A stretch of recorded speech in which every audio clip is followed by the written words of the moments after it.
প্রথম ক্লাস যেটা সেটা হলো মেজারমেন্ট অফ অ্যাক্টিভিটি। আমরা অ্যাক্টিভিটি গত ক্লাসে আলাপ করেছি।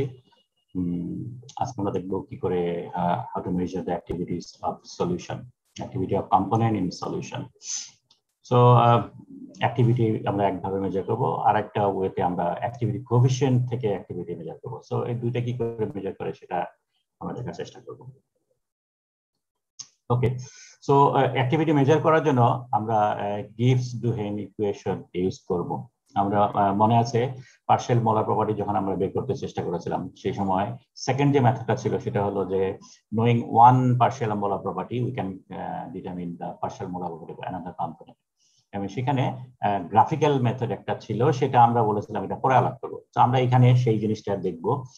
সো গিভস টু ইকুয়েশন যেটা ছিল সেটা হলো summation of X K multiplied by D Z bar K is equal to 0। তার মানে হলো the weighted sum of the differentials of the partial molar property. So this is the differentials of partial molar property, and x কে যে গুণ করে আমরা weighted sum করলাম। So এই weighted sum যেটা হবে সেটা যোগফল 0. So that was the Gibbs relation. এবং z এর value can be any thermodynamic property. So আমরা এটাকে ডিফারেন্ট ওয়েতে ইকুয়েশনে লিখতে পারি। So for the binary system, AB সিস্টেমের জন্য যদি আমি ধরি, তাহলে আমরা ইকুয়েশনটা আসবে হলো x K dz bar a plus xb dz bar b. So which is equal to 0. এবং এখান থেকে আমরা যে কোনো একটা z বার যদি জানি, লেটস সে b যদি জানি, তাহলে আমরা a বের করতে পারবো। সো এটা বের করার জন্য আমাদের আগে একটু মডিফিকেশন করতে হবে ইকুয়েশনটা। আমরা লেটস সে আমরা z ধরলাম হলো molar gives free energy. So molar gives free energy যদি হয়, এখানে যদি পার্শিয়াল ফর্মে আছে, সো এটা হলো partial change in partial molar Gibbs free energy of component A.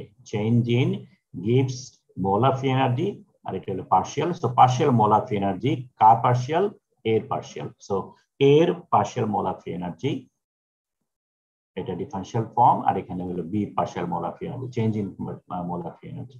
So এই দুটো যোগফল 0 হচ্ছে। তো আমাদের এই ডেল্টা জি বার এ বা জি বার বি, এটার একটা ইকুয়েশন আমাদের ডিরাইভ করতে হবে, জির একটা ইকুয়েশন তৈরি করতে হবে। তো জির ইকুয়েশন তৈরি করতে গেলে পরে আমাদের অরিজিনাল যে ইকুয়েশনটা আছে, DG is equal to minus HDT plus VDP, একদম বেসিক ডেফিনেশন থেকে, combined statement of first and second law, সেখান থেকে আমরা এটা পেয়েছিলাম। সো এখান থেকে আমরা এটাকে রিলেট করব। আমরা বলেছিলাম যে কনস্ট্যান্ট টেম্পারেচারে যদি এটা হয়, সো এটা কাটা গেল, আমরা dG is equal to VdP পাই। এবং এটা যদি আইডিয়াল গ্যাস হিসেবে চিন্তা করি, সলিউশনটা if the solution is ideal gas, তাহলে পরে আমরা V is equal to RT by P বলতে পারি for 1 mole. NRT by P হতো, এন ইজ ইকুয়াল টু 1 ধরে ফেলেছি। সো এটা V is equal to RT by P হলো, সেটা যদি ভি জায়গায় বসিয়ে দেই, তাহলে আমরা ডিজি পাচ্ছি হলো RT by P into DP. So DP আর পি যদি একসাথে করি, আরটি বাইরে রাখি, এই ডিপি বাই পিটাকে আমরা ডি লন পি হিসেবে ট্রিট করতে পারি। সো আমরা আলটিমেটলি ডিফারেন্সিয়াল ফর্মে ডিজিটা সমান সমান হচ্ছে DG is equal to RT D ln P. আমরা বলেছিলাম যে পার্শিয়াল মোলার প্রপার্টির বেসিক ক্যারেক্টারিস্টিক্স এর 5 নম্বর ক্যারেক্টার যেটা ছিল, সেটা হলো যে আমরা যে কোনো থার্মোডাইনামিক প্রপার্টিকে টোটাল প্রপার্টি অফ দ্য সলিউশনের রেসপেক্টে লিখতে পারি এবং পার্শিয়াল মোলার প্রপার্টি রেসপেক্টিভ লিখতে পারি। সো এখানে যেটা আদার আছে সেটা হলো টোটাল প্রপার্টি অফ সলিউশন। আমরা এখানে যদি পার্শিয়াল প্রপার্টি রেসপেক্টে লিখি, তাহলে জি চেঞ্জ হয়ে যাচ্ছে জি বার কে অফ কম্পোনেন্ট কে, এবং পি টোটাল পিটা চেঞ্জ হয়ে যাচ্ছে P of component K. So DG bar K is equal to RT D ln P, সেটা আসলো। এখন if the solution is real, তাহলে পরে তখন পার্শিয়াল প্রেশার না হয়ে এটাকে তখন অ্যাক্টিভিটি রেসপেক্টে লেখা যায়। এবং অ্যাক্টিভিটি রেসপেক্টে লিখতে গেলে আমরা জানি P K is equal to P naught K into A K. এটা আমরা রাউস্টার একটা ফর্ম দেখেছিলাম। এবং এটাকে এখন যেহেতু দুইটা আছে, লন দুইটা যোগ হয়ে যদি যায়, তাহলে এক পাশে আসতেছে হলো ডি লন এ কে, আরেকটা আগে ছিল D ln P naught K, and P naught K একটা কনস্ট্যান্ট, সো তার differential form is equal to 0 হয়ে যাবে। সো এই পার্টটা বাদ চলে যাচ্ছে, আমরা শুধু পাচ্ছি হলো আরটি ডি লন এ কে। সো এটা পার্শিয়াল ফর্মে আছে, এটাকে আবার টোটাল ফর্মে কনভার্ট করছি। সো আমরা পাচ্ছি DG is equal to A কে চেঞ্জ হয়ে এ তে চলে আসছে। এই হলো টোটাল অ্যাক্টিভিটি অফ সলিউশন, এটা activity of component K. So আমরা তাহলে আমরা ওভারঅল যেটা করলাম, ডিজি কে অ্যাক্টিভিটি রেসপেক্টে চেঞ্জ করলাম। এখন এটাকে যদি আমি, মনে আছে আমাদের ইকুয়েশন আমার লাগবে হলো ডেল্টা জি। সো এটাকে ডেল্টা জি মানে হলো টোটাল প্রপার্টি। সো এটাকে আমাকে ইন্টিগ্রেট করতে হবে। সো ইন্ডিকেট করতে গেলে একটা স্ট্যান্ডার্ড স্টেট থেকে এনি স্টেটের মধ্যে যদি ইন্ডিকেট করি, তাহলে আমরা এনি স্টেট যদি জি হয় এবং স্ট্যান্ডার্ড স্টেট জি নট হয়, তাহলে জি মাইনাস জি নট এখানে হচ্ছে, which is can be written as delta G. আর এখানে আর টি লন এ হবে ln A minus ln A naught, এটা স্ট্যান্ডার্ড স্টেটের ভ্যালু লন এ নট, এবং এ নট আমরা জানি হলো standard state activity is equal to 1, so A naught is equal to 1, তার লন মানে 0, সো এই টার্মটা 0 হয়ে যাচ্ছে।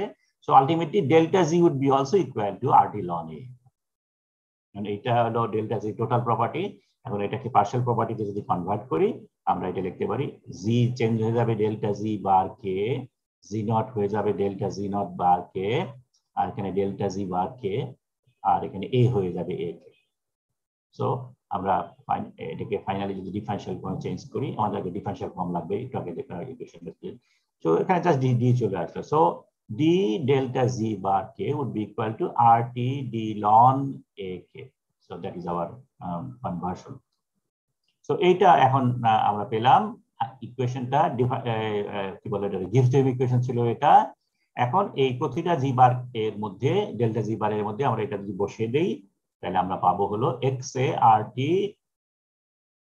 d ln AA, আর এখানে হবে হলো xb RT d ln AB।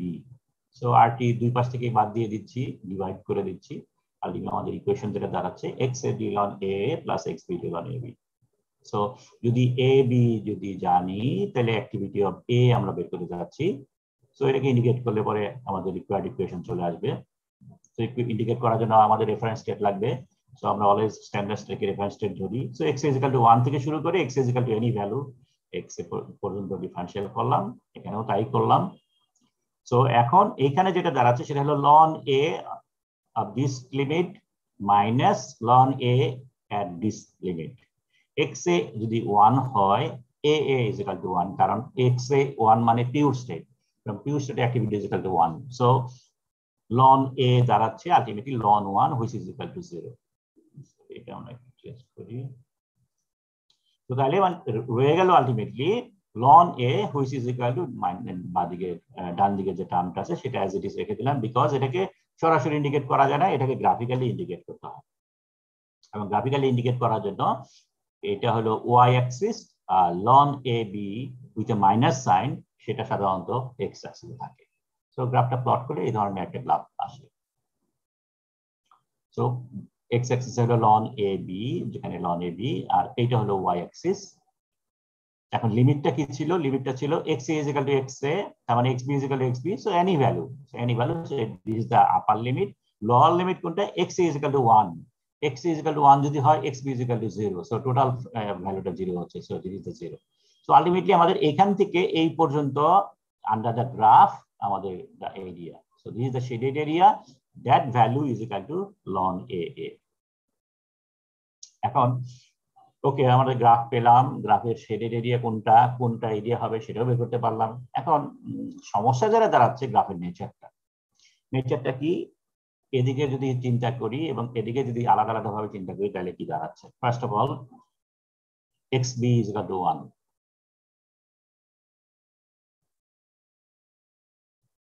তাহলে a is equal to 0, so এই ভ্যালুটা ইনফিনিটি হয়ে যাচ্ছে। আর xb is equal to 1, তার মানে activity b is equal to 1, ln 1 is equal to 0, so equal to 0 হচ্ছে। তো তার মানে এই গ্রাফের এই লেসটা ইনফিনিটিতে যাচ্ছে। হোয়াট এভার এই লেসটার মধ্যে কি আছে সেটা হলো xa is equal to 1 এখানে বলেছিলাম, তার মানে এখানে xb is equal to 1 দিয়েছিলাম, এখন xb is equal to 0 হবে। xb is equal to 0 যদি হয়, xa is equal to 1, তার মানে এই ভ্যালুটা হচ্ছে 0। So ultimately we are talking about this point, y axis A y is equal to 0, and এইখানে এই পাশটা কি কোথায় যাচ্ছে? যদি xb is equal to 0 হয়, ab is equal to 0 এবং ln 0 is equal to infinity, so this tends to minus infinity, এখানে মাইনাস স্কেল আছে, সো এটা মাইনাস ইনফিনিটি আছে। তো আলটিমেটলি আমরা যেটা পাচ্ছি সেটা হলো গ্রাফটার উপরের লেসটাও ইনফিনিটিতে আছে, নিচের লেসটাও ইনফিনিটিতে আছে। ওকে, এখন এই ইনফিনিটি থাকুক, কোনো অসুবিধা নাই। এখন আমাদের ক্যালকুলেশনে এর কোনো সমস্যা করছে কিনা? আমাদের লিমিট যেটা দেওয়া আছে সেটা হলো এরিয়া আন্ডার দ্য গ্রাফ এখানে দেওয়া আছে, তার মানে এই পাশের টপের যে ইনফিনিটি সেটা আমাদের কোনো সমস্যা করছে না, এটা যেদিকে যাচ্ছে যাক। কিন্তু ডান দিকে যেটা আমাদের এই ভ্যালুটা এরিয়া আন্ডার দ্য গ্রাফ, মানে ডান দিকে যতটুকু আছে ততটুকু, আর এই ডান দিকের পার্টটা যদি ইনফিনিটিতে চলে যায় তাহলে আমরা মেজার করবো কি করে?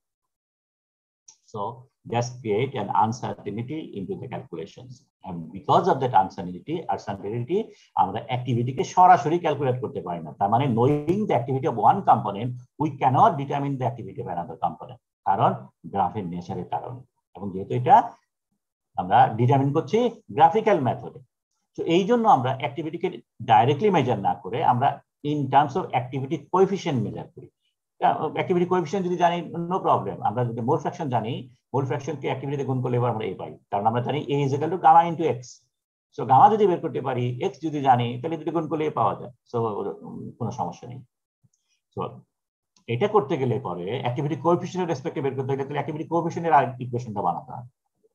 এখন আমরা সাপোজ এটা তো আমাদের জেনারেল ইকুয়েশন, দুইটা মোল ফ্র্যাকশনের যোগফল ইজ ইকুয়াল টু 1, সো এটাকে ডিফারেনশিয়াল করলাম, মোল fraction differential is equal to 0 হবে। এখন x কে x দিয়ে গুণ করলাম, ভাগ করলাম, xb কে xb দিয়ে গুণ করলাম, ভাগ করলাম। এটা করলে কি হবে? এইটা সমান সমান আসে হলো d ln x, dx by dx x a, বা সোজা ভাষায় dx by x is equal to ln x। So ultimately d ln x, sorry not ln x, d ln x। So আমরা পাচ্ছি x a d ln x a, এখানে xb d ln xb। So এটা আমরা পেলাম। আমরা একটু আগে একটা জেনারেল পেয়েছিলাম, সেটা হলো x a d ln a a plus xb d ln ab। So in terms of activity এটা 0 ছিল, এখন in terms of mole fraction সেটা 0 পাওয়া গেল। তো এই দুইটাকে যদি মাইনাস করি, এর থেকে x এর ইকুয়েশনটা যদি মাইনাস করি তাহলে কি দাঁড়াবে? ln দুইটা মাইনাস করলে তার মানে a বাই x হবে, a বাই x সমান সমান গামা আমরা জানি। সো আলটিমেটলি আমরা গামা রেসপেক্টে এই দুটো ইকুয়েশন থেকে মাইনাস করে আমরা একটা ইকুয়েশন পেলাম, সেটা হলো x a d ln gamma a plus xb d ln gamma b would be equal to 0। So এখান থেকে আমরা জাস্ট আগের মতোই d ln gamma a বের করতে পারি, এই পাশে এটা রয়ে গেল। এখন এই ইকুয়েশনটার আমরা নেচারটা একটু খেয়াল করি। সো এটাকে আমরা ইন্ডিকেট করেছি, ইন্ডিকেট করে নিচের লিমিট যেটা ছিল সেটা হলো standard set x a is equal to 1, x a is equal to 1 যদি হয়, আমরা জানি এই স্টেটে অ্যাক্টিভিটি is equal to 1 এবং activity is equal to gamma into x, তার মানে gamma is equal to a by x। So activity x a is equal to 1 হয়, যদি a is equal to 1 হবে, so gamma is equal to also 1 হবে। আর gamma যদি 1 হয় তাহলে ln gamma is equal to 0 হবে, তার মানে এই টার্মটা আলটিমেটলি 0 হয়ে যাচ্ছে। সো আমরা পাচ্ছি এখানে ln gamma a, আর ডান দিকে টার্মটা আগের মতো রয়ে গেছে। তো এখন যদি এই গ্রাফটাকে, ডান পাশে গ্রাফটাকে যদি আমি প্লট করি তাহলে দেখতে অনেকটা এরকম হয়। আমাদের এই পাশে যেটা আছে আগের মতোই মানে xb বাই x a, সেটা হলো যখন আমরা x a is equal to 1 হয়, xb is equal to 0 হয়, সো এটা হলো এই লিমিট। আর উল্টাটা xb is equal to 1 যদি হয়, x a is equal to 0 হয়, এটা ইনফিনিটি। সো এই পাশটা ইনফিনিটি এখনো আছে, কিন্তু এই পাশ যেটা দাঁড়াচ্ছে সেটা হলো when xb is equal to 0, তার মানে যখন y is equal to 0 হচ্ছে, x এর ভ্যালু কত হচ্ছে? xb is equal to 0 মানে gamma b not equal to 0, because gamma is never 0, gamma কখনোই 0 হয় না। x যত কমতে থাকে গামার ভ্যালু তত কমতে থাকে, কিন্তু কখনোই 0 হয় না। That is the definition of gamma. ঠিক আছে, gamma is equal to a by x। ঠিক আছে, x is equal to 0 হলে activity is equal to 0, কিন্তু gamma is never 0, because gamma কমতে কমতে কোথায় কমে জানি না, this is always a finite value। ঠিক আছে, সো যেহেতু এটা একটা ফাইনাইট ভ্যালু, এটা কখনোই ইনফিনিটি হবে না, এটা 0 এর কাছাকাছি যেতে থাকবে এবং কোন একটা পর্যায়ে যে শেষ হয়ে যাবে, but not equal to 0, not even infinity. So এটা আমরা যদি রিয়েল গ্রাফ দেখি তাহলে আমরা এটা বুঝতে পারবো। সো এখন তাহলে যেটা দাঁড়াচ্ছে যে এটা 0 এর দিকে যাচ্ছে, কিন্তু আমরা 0 এর কখনো পয়েন্ট পাবো না, যার কারণে একটু আনসার্টেনিটি হচ্ছে, কিন্তু আগের তুলনায় অনেক কম আনসার্টেনিটি হচ্ছে। আমরা জাস্ট একটা এক্সাম্পল দিয়ে এটা বোঝার চেষ্টা করি। মনে করো এই ধরনের একটা টেবিল দেওয়া আছে, ডেটা দেওয়া আছে, সেটা হলো ক্রোমিন টাইটানিয়াম সলিউশন 1250 ডিগ্রি সেন্টিগ্রেডে, activity mole fraction of chromium এবং অ্যাক্টিভিটি অফ ক্রোমিয়ামের একটা ডেটা দেওয়া আছে। এখন আমাকে বের করতে বলছে অ্যাক্টিভিটি অফ টাইটানিয়াম। সো ক্রোমিয়ামের অ্যাক্টিভিটি দেওয়া আছে, টাইটানিয়ামের অ্যাক্টিভিটি বের করতে বলেছে when mole fraction is 60%। তো আমরা বলছি যে আমরা কখনো সরাসরি অ্যাক্টিভিটি মেজার করবো না, তাহলে ফার্স্ট মেথডটা ইউজ করবো না, আমরা সেকেন্ড মেথড ইউজ করবো। সেকেন্ড মেথডে অ্যাক্টিভিটি কোএফিশিয়েন্ট মেজার করবো, তারপরে মোল ফ্র্যাকশন দিয়ে গুণ করবো। সো এখানে mole fraction given 60 mole per 50 atom percent মানে 60 mole fraction titanium. So 60 mole fraction টাইটেনিয়ামের জন্য অ্যাক্টিভিটি টাইটেনিয়াম বের করবো, তারপরে দুটোরে গুণ করে সরি অ্যাক্টিভিটি কোএফিশিয়েন্ট বের করবো, দুটোরে গুণ করে অ্যাক্টিভিটি বের করবো। ওকে, সো আমাদের ফর্মুলা যেটা দাঁড়াচ্ছে, একটু আগে যে ফর্মুলাটা আমরা বের করেছিলাম সেটা হলো gamma titanium ln gamma titanium বের করতে বলেছে। ডান পাশে থাকবে definitely D ln gamma chromium, এবং গামার সাথে এক্স ক্রোমিয়ামের গুণফল থাকে, এই এটা এটার সাথে গুণ হবে। সো নিচে আসবে টাইটেনিয়াম, যেহেতু এই পাশে টাইটেনিয়াম আছে, আর এই পাশে ক্রোমিয়াম হবে, এই ক্ষেত্রে ক্রোমিয়াম হবে, এবং লিমিট যেটা হয় সেটা হলো ডান পাশে যেটা আছে তার লিমিট হয়। So x titanium is equal to 0, x titanium এখানে কত দেওয়া আছে, টাইটেনিয়ামের 60 atom percent, so 0.6। So 1 standard state থেকে 0.6 পর্যন্ত ইন্ডিকেট করতে হবে ডান পাশে টার্ম থাকে। এখন এখানে আমরা একটা প্লাস সাইন নিলাম, কারণ এরিয়াটা বের করতে গেলে ইজি হবে, সো লিমিটটা উল্টে দেওয়ার কারণে। সো আমরা তাহলে 0.6 থেকে 1 পর্যন্ত বের করবো, সো ছোট থেকে বড় দিকে যাচ্ছে। তো এখন এটা তাহলে আমরা গ্রাফিক্যালি প্লট করার জন্য আমাদের লাগবে কি, ওয়াই অ্যাক্সিসে লাগবে X chromium by X titanium, আর এক্স অ্যাক্সিসে লাগবে লন গামা ক্রোমিয়াম। এটা কোথায় দেওয়া আছে, এক্স ক্রোমিয়াম দেওয়া আছে, এক্স টাইটেনিয়াম বের করতে গেলে 1 মাইনাস এক্স ক্রোমিয়াম সমান সমান এক্স টাইটেনিয়াম হবে। সো এক্স টাইটেনিয়াম বের করতে পাবা, দুটারে রেশিও করলে এটা পাবা। গামা ক্রোমিয়াম কোথা থেকে আসবে, অ্যাক্টিভিটি ক্রোমিয়ামকে এক্স ক্রোমিয়াম দিয়ে ভাগ করলে গামা ক্রোমিয়াম পাবা, তারপরে সেটাকে লন। সো আমরা একটু নেসেসারি মডিফিকেশন লাগবে, একটু ক্যালকুলেশন লাগবে। X chromium 1 minus x chromium x titanium আসলো, এই দুটো রেশিও থেকে এটা পেলা। অ্যাক্টিভিটি ক্রোমিয়াম দেওয়া আছে, এটাকে এক্স ক্রোমিয়াম দিয়ে ভাগ করলে গামা ক্রোমিয়াম আসবে, এটাকে লন করলে এটা পাবা। So this is our X axis, this is our Y axis. So এটাকে যদি গ্রাফ প্লট করি তাহলে দিস ইজ আওয়ার গ্রাফ। গ্রাফটা এরকম হবে। সো ভ্যালু দেখো, এটা কমতে আছে, একটা পর্যায়ে লাস্ট ভ্যালু যেটা ছিল সেটা এখানে নট 0, ঠিক আছে, 0-তে মিলে যায়নি। এখন আমাদের প্রথম যে দায়িত্ব সেটা হলো এই গ্রাফের নেচার অনুযায়ী এটাকে 0 পর্যন্ত এক্সট্রাপোলেট করা।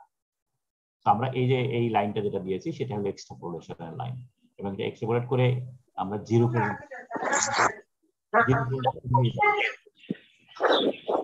তো এখন আমাদের লিমিটটা দেখো, লিমিটটা হলো 0.6 থেকে 1 পর্যন্ত। তোমাদের সাউন্ড অফ করে দাও। 0.6 থেকে 1 পর্যন্ত করব। সো এক্স টাইটেনিয়াম যদি 0.6 হয়, এক্স ক্রোমিয়াম হলো 0.4, তাহলে 0.67 0.67 এখানে কোথাও আসে। So this is hour starting point. So এইখান থেকে এই পর্যন্ত লিমিট, আর এই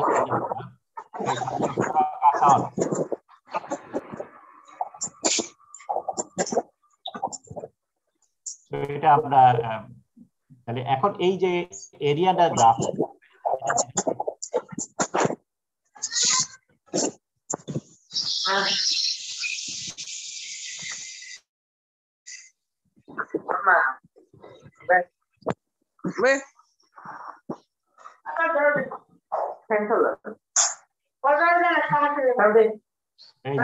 কিভাবে করে সবগুলোকে 0?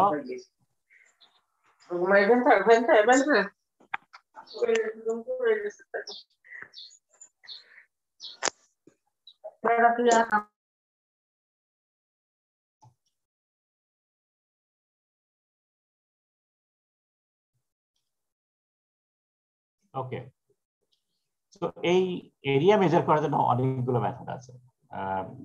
একটাকে বলে ট্রাপিজয়েডাল মেথড, একটাকে বলে সিম্পসন মেথড, আরেকটা মেথড আছে আনইউজুয়াল মেথড। সেটা হলো তুমি যে গ্রাফটা প্লট করলা, যে গ্রাফ পেপারে প্লট করলা, সেই গ্রাফ পেপারটা যদি স্মুথ অ্যান্ড ইউনিফর্ম হয়, তাহলে পরে ফার্স্টলি তুমি যেটা করবা সেটা হলো এই টোটাল গ্রাফ পেপারটা কেটে ওজন করবা। সো এটার ওজন যদি 10 গ্রাম হয়, এখানে প্রত্যেকটা ঘর যদি এখানে টোটাল ঘর যদি 1000 হয়, তাহলে প্রতিটা ঘরের ওজন পালা। তারপরে তুমি এইটাকে কেটে নিবা, এটাকে কেটে নেওয়ার পরে এটুকুর ওজন করবা। তো এটুকু ওজন করলে পরে ওই ইনিশিয়াল ওজন থেকে ঐকিক নিয়মে তুমি এই টোটালের মধ্যে কয়টা ঘর আছে সেটা মেজার করতে পারবা। So that is your area under the graph. So this is also valid method, valid mathematical method. So আমরা এখানে যেটা করব সেটা হলো ট্রাপিজয়েডাল মেথড করব। ট্রাপিজয়েডাল মেথডে কি করে সেটা হলো এই টোটাল এরিয়া আন্ডার দ্য গ্রাফটাকে কয়টা ভার্টিক্যাল কলামে, এটাকে বলে কর্ড, CORD। তো ভার্টিক্যাল কর্ডে ইকুয়াল উইডথের কর্ডে ভাগ করব। Trapezoidal rule. সিম্পসনস রুল যেটা আছে সেটা হলো হরাইজন্টাল কর্ডে ভাগ করা, ইকুয়াল নাম্বার অফ হরাইজন্টাল কর্ডে ভাগ করা। সো আমরা এখানে ভার্টিক্যাল কর্ডে ভাগ করছি ইকুয়াল উইডথের, এবং কর্ড নাম্বার অফ কর্ড সাধারণত 5 এর উপরে থাকে, 5 and above। সো এটা বের করার জন্য আমাদের প্রথম দরকার হলো আপার লিমিট, লোয়ার লিমিট। তাহলে এক্স অ্যাক্সিসে আপার লিমিট এবং লোয়ার লিমিট বের করতে হবে। এইখানে যে লোয়ার লিমিট যেটা আছে সেটা হলো এ, আর আপার লিমিট যেটা আছে সেটা হলো বি। তো এটা যদি জিরোতে মিট করেছে, সেটা জিরোতে কোথায় মিট করলো সেটা বের করব, আর এখানে এই ভ্যালুটার জন্য এখানে কোথাও আসছে সেটা মিট করবো। তো এটা পেলাম আমরা 64, এখানে আসে 1.36।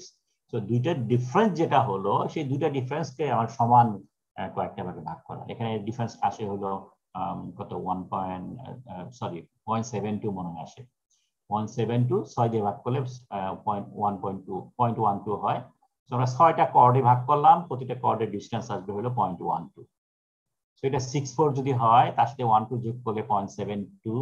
তো 72 বরাবর একটা লাইন দিলাম, তারপরে 12 যোগ করলে 0.84 বরাবর একটা লাইন হলো। এভাবে আমরা টোটাল 6টা ভাগ করলাম, এবং প্রতিটা পয়েন্টস যেটা আসে সেটা হলো এই পয়েন্টটা এ, এটা হলো fx, এটা হলো x1, x2, x3, x4, x5, আর এটা হলো বি।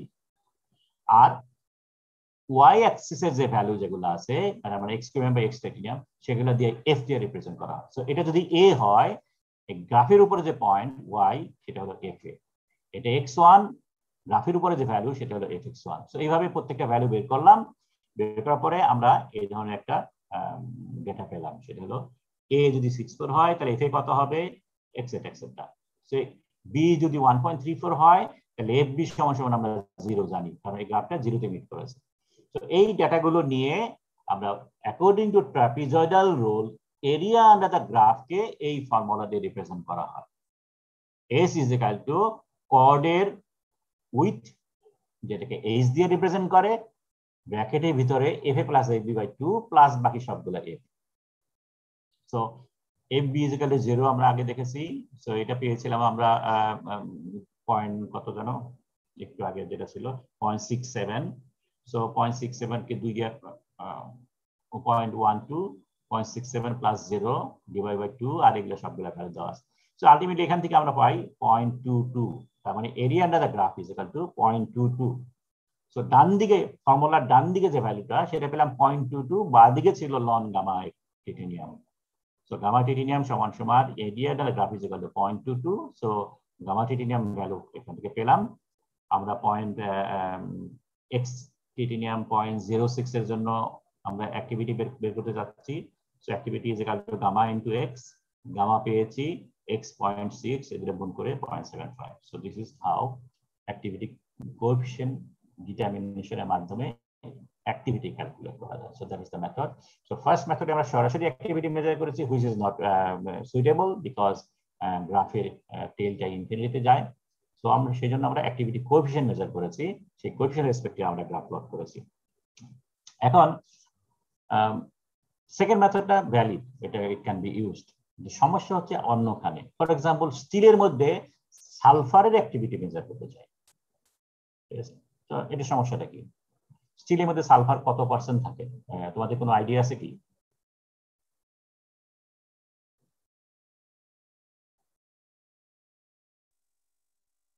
স্টিলের মধ্যে কার্বন কত পার্সেন্ট থাকে, কোনো আইডিয়া আছে? মাইল্ড স্টিলে মনে করো রডের মধ্যে কার্বন কত পার্সেন্ট থাকে?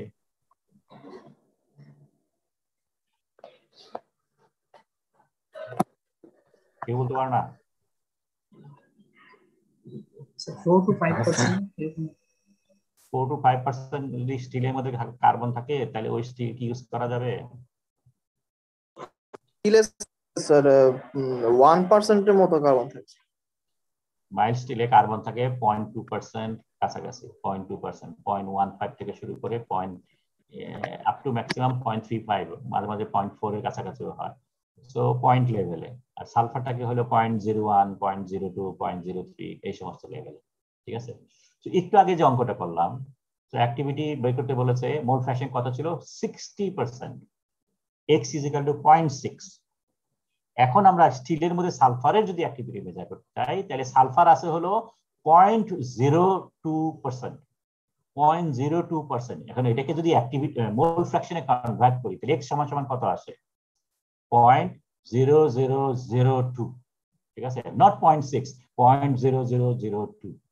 তো এই এত কম লেভেল যদি আমি গ্রাফে প্লট করি তাহলে এটা ছিল 0.6, যখন ছিল তখন এটা এই ভ্যালুটা আছে 0.6798 তো এটাকে এটাতে ভাগ করলে যে ভ্যালুটা আসবে এটা অনেক অনেক উপরে, অনেক উপরে।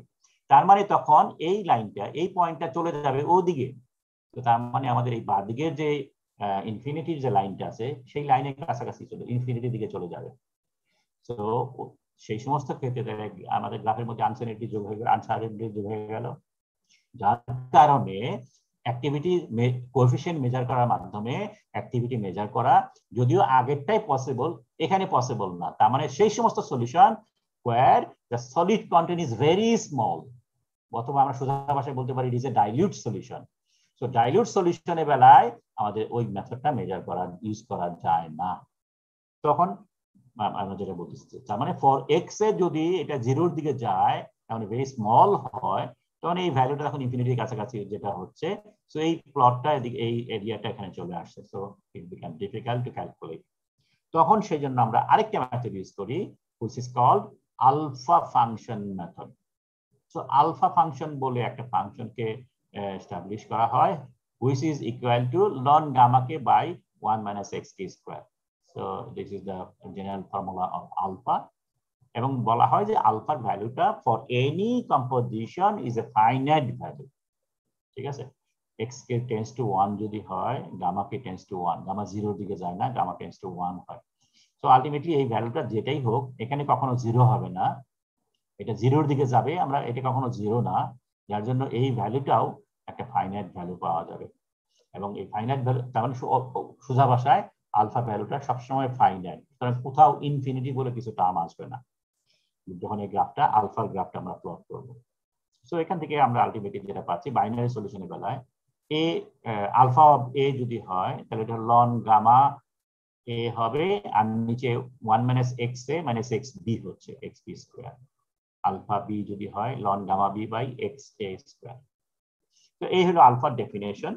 এখন এখান থেকে কি করে বের করে, বের করার জন্য একটু ম্যানিপুলেশন করতে হয়। আমরা একটু খেয়াল করো, যদিও মেথড ভেরি সিম্পল কিন্তু একটু বোঝার আবশ্যক আছে। So this is hour formula. তো এখান থেকে তাহলে লন গামা বি যেটা পাওয়া যাচ্ছে সেটা হলো alpha B into X square. আমাদের লাগবে D ln gamma B. So D ln gamma B করলে এই পাশটাকেও ডিফারেন্সিয়াল করতে হবে। এখন লন গামা বি ডিফারেন্সিয়াল করতেছি, this is a total differentiation, কোনো একটা পার্শিয়াল না, এখানে দুইটা ভেরিয়েবল আছে। তো টোটাল ডিফারেন্সিয়াল করতে গেলে পরে আমরা পাবো যেটা আলফা বি যদি কনস্ট্যান্ট ধরি তাহলে twice x A dx A, এটা একটা পার্ট আসলো, আর এক্স স্কোয়ার যদি থেকে যায় এটাকে ডিফারেন্সিয়েট করলে DX B. So this is our total differentiation. So এখন যদি এটাকে আমরা ইন্টিগ্রেশন যে একটু আগে গামা রেসপেক্টে করেছি সেখানে যদি বসাই তাহলে ডি লন গামা বি সমান সমান এই দুইটা টার্ম আসতেছে। এই দুইটা টার্ম এখানে আমরা বসাই, সেটা বসালাম। বসানোর পরে আমরা এখান থেকে যদি কাটাকাটি করি এই টার্মটা যেটা দাঁড়াচ্ছে এক্স এ কাটা গেল, so twice alpha B X B dx A সেটা আসতেছে, আর এখানে এক্স এ কাটা যে একটা থাকি গেল, so X B X A D alpha B, X A X B D alpha B. So এই হলো দুইটাই মাইনাস সাইন হবে। So this is our ln gamma A. এখন সমস্যা হচ্ছে এখানে ভ্যারিয়েবল কয়টা আছে, ভ্যারিয়েবল এক্স এ আছে, এক্স বি আছে, আলফা বি আছে, সো ওভারঅল 3টা ভ্যারিয়েবল আছে। সো এটাকে আমরা তখন ইন্টিগ্রেশন যখন করি তার কি মনে আছে, ইন্টিগ্রেশন করার সময় দুইটা ভ্যারিয়েবল যদি হয় তাহলে কিভাবে ইন্টিগ্রেট করে? ইউভি করে, ইয়েস, ইন্টিগ্রেশন বাই পার্টস ও মেথডটার নাম। সো dxy সমান সমান আমরা জানি x a x dy plus y dx. So this is our general method for integration by parts. So এখন আমরা এই তিনটা ধরি, এখানে যে তিনটা আছে সেই তিনটা ধরে যদি আমি লিখি d x a x b alpha b, so এই তিনটা ভেরিয়েবলকে ডিফারেন্সিয়েট যদি করতে চাই প্রথমে আমাদের করতে হবে দুইটাকে একটা ধরতে হবে। সো এই দুইটা মিলে মনে করো স্মল x, এটা হলো y। So X DY y dx। তারপরে আবার এটা করতে হবে। তো আগে তাহলে এই পাশটা নিয়ে আসি, এখন এটার সাথে মিলাও, এটা কোনটার সাথে এই জিনিসটা আসে, x a x b d alpha b, x a x b d alpha b। So এইটা সমান সমান আসে হলো এটা মাইনাস এটা, সো এটা মাইনাস এটা আসছে। এখন এইখানে আরো দুইটা গুণফল আছে, সো এটাকেও ইন্টিগ্রেশন বাই পার্টস করতে হবে। সো আলটিমেটলি আমাদের যেটা দাঁড়ায় সেটা হলো এটা সমান সমান এটা আছে, এবং এখানে আবার ভেঙে দিলাম। So alpha B X A dx B, alpha B X B dx. So ultimately তিনটা পার্ট আসে। এই তিনটা পার্ট হলো এইটার সমান, এটা অলরেডি রয়ে গেছে। সো এখন আমরা এই তিনটা এখানে বসিয়ে দিই। সো এটা ছিল, ঠিক আছে। আমরা যেটা করতে চাচ্ছি,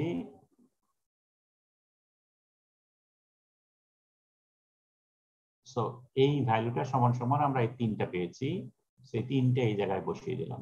বসিয়ে দেওয়ার পরে এটা এখানে আছে, এইটা পেলাম এখানে, আর এই দুইটা এখানে। ওভারঅল ব্র্যাকেটটা সেকেন্ড ব্র্যাকেট সরিয়ে দিয়েছি, সো দুইটাই মাইনাস। কি হলো, ও এখানে মাইনাস আছে, এখানে মাইনাস এখানে প্লাস হয়ে গেল, সো দুইটা প্লাস হয়ে যাবে, এই দুইটা প্লাস, এটা এটা এখানে মাইনাস হয়ে যাবে, এইটা মাইনাস আছে। সো এই দুইটা প্রথম দুইটা মাইনাস, এই দুইটা প্লাস হয়ে গেল। এখন খেয়াল করে এখানে twice alpha B X B dx A, alpha B X A dx A আছে, alpha B X B dx A আছে। সো আমরা যদি এটাকে যদি এটাকে ফর এক্সাম্পল এটাকে যদি এক্স বিটাকে এক্স এ করে দেই, তাহলে কি হয়, করা যাবে কি?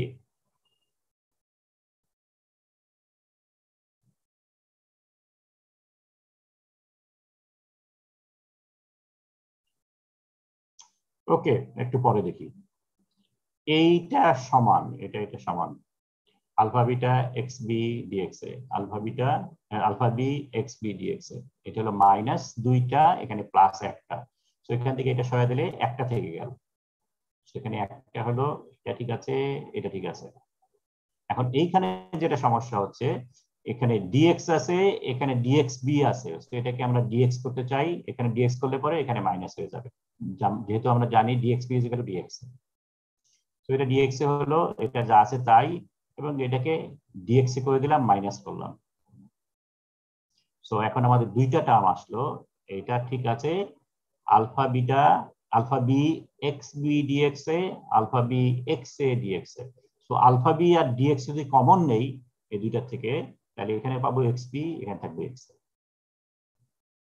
তো এই দুইটার থেকে আমরা আলফা বিটা এবং ডিএক্স কে কমন নিলে পরে এখানে মাইনাস এক্স বি, এখানে মাইনাস আগে নিয়ে নিয়েছি, সো এক্স এ হলো, আর এইটা যা আছে তাই। তো এটা এই দুটার যোগফল এক্স এ এক্স বি যোগফল is equal to 1। So ultimately আমাদের ফাইনাল ইকুয়েশন যেটা দাঁড়ালো সেটা হলো এটা ডিফারেনশিয়াল ফর্ম যা আছে তা, এটা আলফা বিটা ডিএক্স এ হলো। এখন এটা যেহেতু পুরাটাই ডি এর মধ্যে আছে, সো এটা ইন্টিগ্রেট করলে পরে ফুল ভ্যালুটা আসবে। এক্স এ যদি 1 হয় তাহলে এবারে X B is equal to 0 হয়, সো এই পার্টটা 0 হয়ে যাবে ওভারঅল, আমরা আলটিমেটলি এটা থাকবে, আর এই ইন্ডিকেশনটা যা আছে তাই। তো ওভারঅল লন গামা এ যদি বের করতে চাই, তাহলে আমাদের এখানে ইন্ডিকেশন করতে হবে শুধু এই পার্টটা, এবং এই পার্টটার মধ্যে আমরা বলছি যেহেতু আলফা বিটা সবসময়ই পজিটিভ, সবসময় যেহেতু পজিটিভ, সুতরাং এখান থেকে আমরা সবসময়ই একটা ফাইনাইট ভ্যালুর মধ্যে এরিয়া আন্ডার গ্রাফ সবসময় একটা ফাইনাইট পাবো। তো এইখান থেকে সবসময়ই for any value of X আমরা একটা ফাইনাইট ভ্যালু পাবো, so indication will be possible. So গ্রাফটা দেখতে অনেকটা, এখানে শুধু আয়রন এবং কপার সলিউশন দেখানো হচ্ছে। সো তুমি যে ডাটাগুলো পাবা, সেই ডাটাগুলো 0.1 থেকে 0.9 মতো ডাটা যদি তোমার থাকে ফর এক্সাম্পল, বা 9.5 পর্যন্ত থাকে, ইভেন 1 পর্যন্ত যদি থাকে, তাহলে তুমি এখান থেকে ডাটাগুলো বসিয়ে নিয়ে এইখানে ভ্যালু ডাটা না থাকলে তোমাকে যেটা করতে হবে, এটা এক্সট্রাপোলেট করতে হবে, এবং খেয়াল করে রাখো এটা কখনোই ইনফিনিটি যাবে না, কখনো ইনফিনিটি না। সো এটাও একটা এক্সট্রাপোলেট করে এখানে তুমি জিরোতে আনতে পারবা, এখানেও এক্সট্রাপোলেট করে তুমি জিরোতে আনতে পারবা যদি ডাটা না থাকে। তো তার মানে এরিয়া আন্ডার দ্য গ্রাফ সবসময় একটা ফাইনাইট জোনের মধ্যে আছে, একটা ফাইনাইট ভ্যালুর মধ্যে আছে। এখন তুমি যে লিমিট এখান থেকে শুরু করে তোমার এক্স এর ভ্যালু যদি যত কমই থাকুক, আলফা কপার এক্স যদি সলভেন্ট হয়, এটা যদি সলিউট হয়, কপার তোমার যত পার্সেন্টেজ থাকুক, 0.1%ও যদি হয়, 0.1% হলে এটা হবে 0.999 হবে। তার মানে এইখান থেকে তোমার এই পর্যন্ত ইন্ডিকেট করতে হবে, তার মানে অলমোস্ট পুরো গ্রাফটাকে তোমার ইন্ডিকেট করতে হবে। and you are able to do that যেহেতু এই গ্রাফ তুমি ট্রাপিজম মেথডে বা সিমসন মেথডে যে মেথডে করো না কেন তুমি একটা ফাইনাল ভ্যালু পাবা। So this method is suitable for solution having very small quantity of solute. এখন দুইটা মেথড তাহলে পেলাম, দুইটা মেথড করা যায়।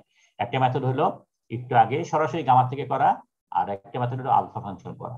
কখন আলফা ফাংশন ইউজ করব, কখন গামা ফাংশন ইউজ করব, মনে রাখো যদি সলভেন্টের মধ্যে সলিউটের পরিমাণ সিঙ্গেল ডিজিটে হয়, মনে করো আপ টু 9%, ঠিক আছে, আপ টু 9% সিঙ্গেল ডিজিটে যদি থাকে সলিউটের পরিমাণ, তাহলে পরে আলফা ফাংশন দিয়ে করতে হবে।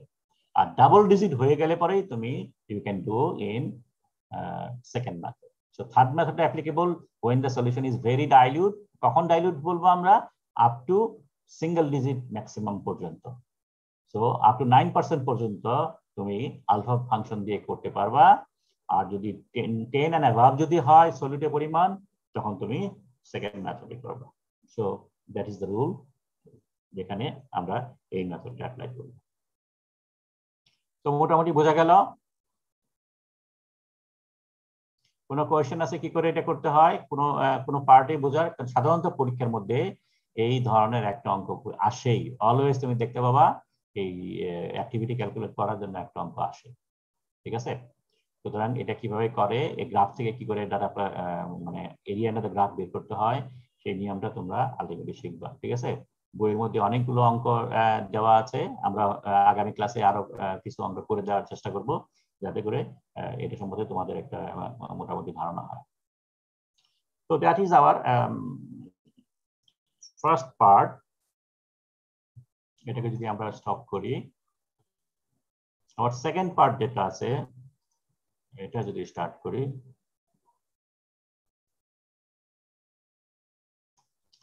তো এখানে আরেকটা ছোট ক্লাস সিলেকশন আছে, সেটা হলো for dilute solution and multi component system. তো আমরা একটু আগে একটা হিন্টস দিলাম ডাইলিউট সলিউশন কাকে বলে। Those solution having solute content is very small, এবং সেই সমস্ত সেগুলোকে বলে ডাইলিউট সলিউশন। ডাইলিউট সলিউশনের বিহেভিয়ার নরমাল সলিউশনের বিহেভিয়ার থেকে টোটালি ডিফারেন্ট। আমরা রাউলস ল যেটা বলেছিলাম, Raoult's law no longer applicable for this dilute solution, এটা একটা কথা। আরেকটা কথা হলো যে আমরা সবসময় বাইনারি আলাপ করতেছি, তার মানে এবি সলিউশন বা 1-2 সলিউশন। দুনিয়াটা এত সোজা না, সলিউশন সবসময় মাল্টি কম্পোনেন্ট থাকে। যেমন স্টিলের বেলায় কার্বন আছে, silicon, manganese, sulphur, phosphorus, chromium, nickel, molybdenum, vanadium, নানাবিধ কম্পোনেন্ট থাকে।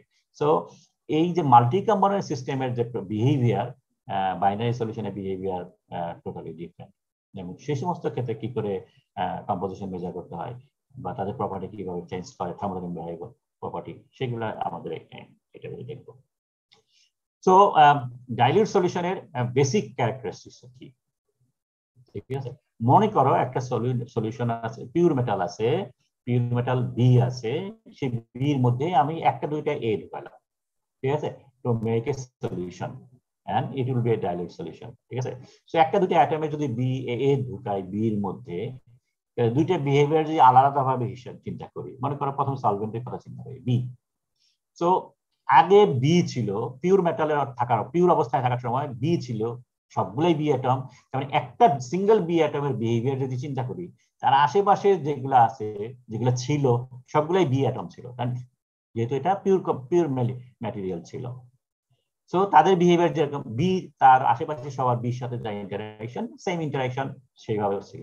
এখন যদি একটা দুইটা এ দেই, তাহলে দেখা যাবে যে majority B component, B atom যেগুলো আছে, সেগুলো তার পাশে নেইবার হিসাবে বি কেই পাবে, কারণ এ আছে মাত্র একটা দুইটা। সো ভাস্ট একটা কোয়ান্টিটি সলিউশনের মধ্যে একটা দুইটা এ থাকা মানে হলো যে ইনসিগনিফিকেন্ট। তার মানে majority of B atoms will have B atom in its neighbour, এবং আগে যেভাবে ছিল এখনো অ্যাজ ইফ সেভাবে আছে। এবং সেই সমস্ত ক্ষেত্রে সলভেন্ট অ্যাটম গুলা অ্যাজ ইট আইডিয়াল সলিউশনের যে বিহেভিয়ার আছে সেরকম বিহেভিয়ার শো করবে। আইডিয়াল সলিউশনের বিহেভিয়ার কি, a is equal to x, মনে আছে রাউলস ল যেটা বলে a is equal to x, ideal সলিউশনের বিহেভিয়ার। তার মানে কোনো প্রেফারেন্সিয়াল অ্যাট্রাকশন বা রিপালশন বলে কিছু নাই। সো এই ধরনের বিহেভিয়ার শো করবে যখন সলিউশন ইজ ডাইলিউট বা অনেক small quantity number of atom আছে of A solid. And solute অ্যাটমের বিহেভিয়ার কি হবে? তার মানে হলো যে আগে কোনো এ ছিল না, এখন যদি একটা এ দেই, একটা এ দিলে প্রপার্টিজ আর চেঞ্জ হবে, আরেকটা এ দিলেও property just simply as if তার ডাবল হবে। কেন ডাবল হবে? কারণ এখানে এখনো সাফিসিয়েন্ট কোয়ান্টিটির এ অ্যাটম আসে নাই যাতে করে vigorous interaction between A and B হবে, অথবা এ এবং এর মধ্যে ইন্টারঅ্যাকশন হবে। তো তিনটে ইন্টারঅ্যাকশন যেটা কথা বলেছি, এ এ বি বি এবং এ বি, এই তিনটে ইন্টারঅ্যাকশন এখনো সিগনিফিকেন্ট কোয়ান্টিটি হবে না। সুতরাং একটা এ দিলে যে বিহেভিয়ারে চেঞ্জ হবে, আরেকটা এ দিলে বিহেভিয়ার জাস্ট সিম্পলি ডাবল হয়ে যাবে। তো এই ধরনের বিহেভিয়ার শো করে when the solution is very dilute, অর্থাৎ সলিউট অ্যাটম খুবই কম। এবং সেই সমস্ত ক্ষেত্রে আমরা বলতে পারি যে কোনো thermodynamic quantity is proportional to mole fraction. আমরা এটা নেই। সো তার মানে ফর এক্সাম্পল ভেপার প্রেসার যদি চিন্তা করি, vapour pressure in this limiting case যখন XA টেন্ডস টু 0, তার মানে একটা দুটো অ্যাটম দেওয়া আছে, এই সমস্ত লিমিটিং কেসে সলিউট অ্যাটমের বিহেভিয়ার গুলো হবে অ্যাজ ইফ একটা দিলে যা হয় দুইটা দিলে তা ডাবল হবে। So property proportional to mole fraction হবে। এখন আমাদের রাউস ল মনে আছে? রাউস ল বলা ছিল PA is equal two P0 A XA। তাহলে ওখানেও PA X এর প্রপোর্শনাল ছিল, কিন্তু ওখানে proportionality constant already been fixed, যেটা ছিল P0 এ। এইখানে প্রপোর্শনালিটি কনস্ট্যান্ট কোনো ফিক্স নাই, এখানে বলা হচ্ছে জাস্ট প্রপোর্শনাল। আর গ্রাফিক্যালি যদি আমি দেখি, বাই দ্য ওয়ে এই লটাকে বলে হেনরিজ ল, ঠিক আছে? সো আমরা গ্রাফিক্যালি যদি দেখি, সো দিস ইজ এটা positive derivation negative derivation same কথা। সো এটা ছিল আমাদের রাউস ল। রাউস ল তার মানে PA proportional is equal to XA mole fraction, mole ফ্র্যাকশনের P0 এ হলো প্রপোর্শনালি কনস্ট্যান্ট। তো সেই জন্য এটা স্টেট লাইন, যেহেতু PA P0 এ কনস্ট্যান্ট। এখন ডাইলিউট সলিউশনের বেলায় বলা হচ্ছে PA প্রপোর্শনাল টু XB, কিন্তু সরি ওকে ভুল করছি, XA হবে, PA প্রপোর্শনাল টু XA এটা, কিন্তু প্রপোর্শনালি কনস্ট্যান্ট কত সেটা জানি না। ইনফ্যাক্ট এই প্রপোর্শনাল কনস্ট্যান্টটা ভ্যারি করে। ফর এক্সাম্পল এখানে আমি যদি হাইলাইটার না পেন যদি ইউজ করি, ওকে মনে করো, ওকে এই গ্রাফ এটার মধ্যে দেখি, এই গ্রাফটা এখানে আছে, যদি এই গ্রাফটা এরকম হতো, এরকম করে ওখানে যা মিলিয়ে যেত, ঠিক আছে, এই ধরনের অবস্থা হতো। অথবা যদি মনে করো গ্রাফটা এরকম হতো, মানে এখানে অনেক বেশি ভেরিয়েশন হচ্ছে, এখানে অনেক কম, জাস্ট স্মল ডেভিয়েশন ফ্রম রাউলস ল। এবং তখন তার মানে এখানে আমরা যে এই যে হেনরিজ ল যেটা আছে, সেটা আমরা একটা এই গ্রাফটার মধ্যে আমরা একটা ট্যানজেন্ট ড্র করলাম f0, এবং এই ট্যানজেন্টের লিমিট কতদূর পর্যন্ত ট্যানজেন্ট ড্র করেছি, যতদূর পর্যন্ত মিলে গেছে, মনে করো এখানে এই পর্যন্ত। তো এই পয়েন্টে আমরা ট্যানজেন্টটা ড্র করেছিলাম এই গ্রাফে। তো এখানেও আমরা ট্যানজেন্ট ড্র করছি এই পর্যন্ত। এখন এই গ্রাফের মধ্যে আমরা ট্যানজেন্ট ড্র করবো কতটুকু, এখানে বেশি দূর যাওয়া যাবে না, এখান থেকে এই পর্যন্ত একটা ট্যানজেন্ট হবে, এই পর্যন্ত যাবে, তার মানে মনে করো এই পর্যন্ত। অথবা যদি এরকম হতো, তাহলে এইটা ট্যানজেন্টটা হতো এখান থেকে আমরা আরো অনেক দূর, আরো অনেক দূর পর্যন্ত যেতে পারতাম। তো এটা হতো এই পর্যন্ত। তার মানে যেটা দাঁড়াচ্ছে, এই যে ট্যানজেন্ট যতটুকু ড্র করছি, তার মানে এই হেনরিজ লটা যতদূর পর্যন্ত ইফেক্টিভ, তার মানে ডাইলিউট সলিউশন কম লেভেল পর্যন্ত, এটা তো XA is equal two solute, solute যত কম হবে, তার মানে যতদূর পর্যন্ত এই হেনরিজ লটা ভ্যালিড, সেই ততদূর পর্যন্ত আমরা এই লাইনটা স্লোপটা ড্র করতে পারবো। এবং এইটা ডিপেন্ড করতেছে ইন্টারঅ্যাকশনের উপরে, যত বেশি ইন্টারঅ্যাকশন হবে, তার মানে নেগেটিভ ডেভিয়েশন বা পজিটিভ ডেভিয়েশন তত বেশি হবে, এবং তত বেশি হওয়ার কারণে আমাদের এই ট্যানজেন্টটাও অল্প জায়গায় হয়ে যাবে, তার মানে রেস্ট্রিকশন তত বেশি হয়ে যাবে হেনরিজ ল কতদূর পর্যন্ত ভ্যালিড সেটা বোঝার জন্য। যত বেশি রেস্ট্রিকশন তত ভ্যালিডিটি কমে যাবে হেনরিজ লর, যত রেস্ট্রিকশন কম, তার মানে আইডিয়াল সলিউশনের যত কাছাকাছি হবে এইটা প্রপোর্শনালি কনস্ট্যান্ট, তত বেশি P0 এর কাছাকাছি চলে যাবে, ঠিক আছে? So the more deviation, more restricted of Henry's law. So that is our Henry's law কথা গেল। এখন Henry's lawটা কিভাবে লেখে? সলিউশন যদি Henry's law ফলো করে, তখন আমরা বলি AK is equal to gamma naught K into XK। আমরা আগে বলেছিলাম যদি রাউস ল ফলো করে তাহলে a is equal to x, আমরা নিচের লাইনটা দেখি। তো তাহলে তিনটা আমাদের ইকুয়েশন পেলাম। একটা হলো for ideal solution Henry's law হলো এটা a is equal to x, আমরা আগে বলেছি। রিয়েল সলিউশন যদি হয় তাহলে পরে নন আইডিয়াল সলিউশন যদি হয় তাহলে a is equal to x এটা না, a is equal to gamma into x। এখন এই নন আইডিয়াল বা রিয়েল সলিউশনের মধ্যে ইফ দ্য সলিউট কন্টেন্ট খুবই স্মল হয়, নন আইডিয়াল বা রিয়েল কিন্তু ডাইলিউট সলিউশন, তখন এই গামা কেটা চেঞ্জ হয়ে গামা নট কে তে চলে আসে, এবং এটা হলো হেনরিজ ল কনস্ট্যান্ট। এটাকে হেনরিজ ল কনস্ট্যান্ট বলে রাউলটেন স্কেলে। তার মানে অ্যাক্টিভিটি ইজ ইকুয়াল টু 1 হবে যখন x ইজ ইকুয়াল টু 1। এটা ছিল আমাদের স্ট্যান্ডার্ড স্টেটের ডেফিনেশন, এবং এটা হলো রাউলটেন স্ট্যান্ডার্ড স্টেট। তো এই স্কেলে যদি হিসাব করি অ্যাক্টিভিটিকে, তখন যে কনস্ট্যান্ট সেটাকে বলে হেনরিজ ল কনস্ট্যান্ট, এবং হেনরিজ ল কনস্ট্যান্টটাকে গামা নট কে দিয়ে রিপ্রেজেন্ট করে। সো a কে is equal to gamma not K into x কে, এটা হলো হেনরিজ ল। আর a is equal to gamma কে গামা x, এটা হলো রাউলস ল। এই দুইটাই হলো নন আইডিয়াল সলিউশনের বেলায়, আর a is equal two x এটা হলো আইডিয়াল সলিউশনের বেলায় রাউলস ল। ওকে, সো এটা গেল। এখন ওকে আগেই বলেছি এটা হলো পিওর সাবস্টেন্সের বেলায় আমরা হিসাব করছি, because a is equal to 1 সমান x is equal to 1 এর বেলায়। সো এটা হলো আমাদের এই স্কেলের বেলায় আমরা হেনরিজ লটাকে এই ফর্মে লিখি। এখন চিন্তা করো স্ট্যান্ডার্ড স্টেটের বেলায় লেটস সে জাস্ট এটাকে আমরা খুবই এক্সট্রাপোলেট করে বলতেছি, আমরা জমি মাপার জন্য বা একটা বড় যদি কোনো কিছু মাপার জন্য আমরা স্কেল ইউজ করি, জমি মাপার জন্য আমরা ফিতা ইউজ করি। আমরা যদি কোনো একটা স্কোয়ারের এরিয়া লেন্থ মাপি তাহলে আমরা স্কেল ইউজ করি। এখন সেই মনে করো জমি মাপার যে ফিতা আছে, সেই ফিতা দিয়ে যদি ন্যানো পার্টিকেলের ডায়ামিটার মাপতে চাই তাহলে কি অবস্থা হবে? এটা কি মাপা সম্ভব? না স্যার, কোনোভাবে সম্ভব না। এখানে জিনিসটা সেরকম, আমরা একটা স্ট্যান্ডার্ড স্কেল যেটা ধরেছি সেটা হলো যখন x ইজ ইকুয়াল টু 1 তখন অ্যাক্টিভিটি ইজ ইকুয়াল টু 1। কিন্তু আমরা